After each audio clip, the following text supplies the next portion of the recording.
લોકમત ન્યૂઝમાં આપનું સ્વાગત છે। કેવડિયાસર કામગીરી વચ્ચે કોંગ્રેસ પ્રમુખના પરિવારના નામ મતદાર યાદીમાંથી ગાયબ। નર્મદા જિલ્લાના કેવડિયા વિસ્તારમાં ચાલી રહેલી સર કામગીરી દરમિયાન રાજકીય ગરમાવો વધ્યો છે। મતદાર યાદી સુધારણા પ્રક્રિયા વચ્ચે રણજીતસિંહ તડવીના પરિવારજનોના નામ મતદાર યાદીમાંથી ગાયબ થતા કોંગ્રેસે ગંભીર આક્ષેપો કર્યા છે। માહિતી અનુસાર રણજીતસિંહ તડવીની પત્ની માજી મહિલા મોરચા પ્રમુખ માતા કાકાઓ સહિત અન્ય કુટુંબીજનોના નામ તાજેતરની સુધારેલી મતદાર યાદીમાંથી કમી કરાયા છે। આ મામલે સ્થાનિક રાજકારણમાં ભારે ચર્ચા જાગી છે।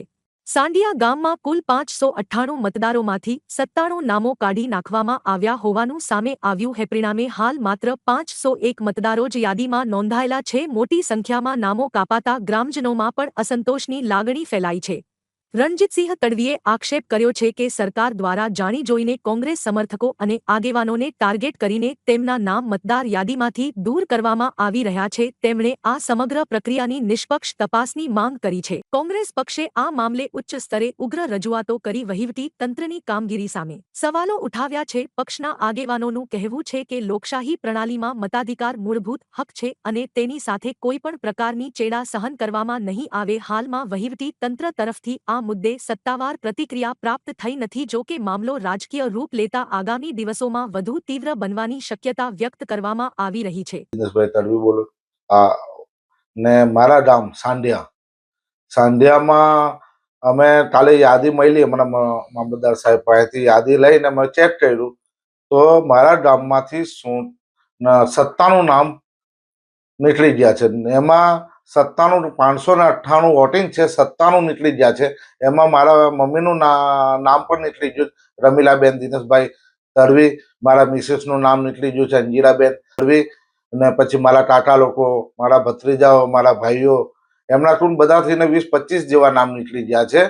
તો અમારા રાહુલજી જે કહે છે એસઆરની કામગીરી કે વોટ ચોરી, આ વોટ ચોરવા માટે, તો અમારા કોંગ્રેસના વોટ આટલા નીકળી જાય, એક ગામમાંથી 97 જેટલા વોટ નીકળી જાય, તો નાની મોટી ઇલેક્શન, જિલ્લા પંચાયત કે તાલુકા પંચાયત, તો હરેક ગામમાંથી 50-50 વોટ જો નીકળી જાય તો સીધા કેટલા 20 ગામ આવે કે 25 ગામ આવે, તો 1000 વોટ સીધા કોંગ્રેસને મારફતે સીધો બીજેપીને ફાયદો થાય। ગાદી પર બેઠા છે તો એ સાબિત થઈ ગયું છે કે અમારા ગામની અંદર આટલા વોટ 97 ચોરી કર્યા, તો પછી ખોટી રીતે આ લોકો બેસે જ છે। વોટ ખોટી ગાદી લઈને તો ખોટા ચોરી, એટલે જ વોટ ચોર ગड्डी છોડ જે નારો છે રાહુલજીએ આપ્યો છે એ બરોબર છે। મેં જ્યારે ફોર્મ ભર્યું, જે બેનને આપ્યું, એમને બીએલઓ વાળા એમને બેનને આપ્યું, જાતે મારી પાસે પ્રૂફ પણ છે, ફોટો પણ છે કે મેં બધાના મારું ફોર્મ આપ્યું, મારી મિસેસનું આપ્યું, મારી મમ્મીનું આપ્યું, અમારા ઘરવાળાના બધાના એમના પણ પ્રૂફ છે, તોય નામ અમારા કાઢી નાખવામાં આવ્યા છે। તો એટલું કે આ કોંગ્રેસના વોટ જ કાઢી નાખવામાં આવે, તો અમારે તો ખાલી મેં ખાલી બેઠો જાણવા મળ્યું કે મેં મારા ગામનું જોયેલું, તો અમારા વિસ્તાર ગड्डेश्वर કે બધો આખા વિસ્તાર નર્મદા જિલ્લામાં તો આટલા કેટલા વોટ કાઢી નાખ્યા છે આ લોકોએ। બીજું કે તમે આ બાબતે અધિકારી જોડે વાતચીત કરી તો અધિકારીઓને શું જવાબ? અધિકારીઓ એવું કીધું કે બીએલઓ પર છોડી દીધું।